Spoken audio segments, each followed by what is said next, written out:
Hoy vamos a empezar una nueva sección que le hemos llamado Píldoras Culturales, donde hablaremos de algunas curiosidades y algunos detalles del conjunto de San Juan del Hospital de Valencia.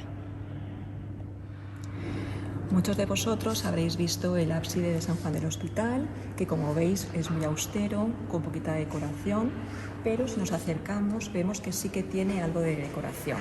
Por ejemplo, aquí en el ábside vemos como habitualmente en las iglesias de la Edad Media, en el siglo XIII, normalmente nunca veíamos las iglesias así, con la piedra desnuda. Siempre estaba recubierta con una capa de un mortero de cal o de yeso que de alguna manera protegía la piedra, y sobre eso se decoraba con pinturas. Muchas veces podían ser pinturas figurativas o podían ser figuras más geométricas, o incluso simplemente hacían lo que sería el despiece de la piedra.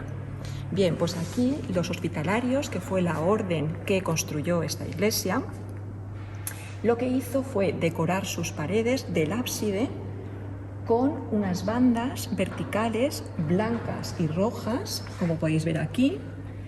¿Y por qué utilizaban ese tipo de patrón? Pues este patrón de bandas verticales rojas y blancas lo utilizaban los hospitalarios para identificarse, por ejemplo, en las velas de los barcos, en las tiendas de campaña.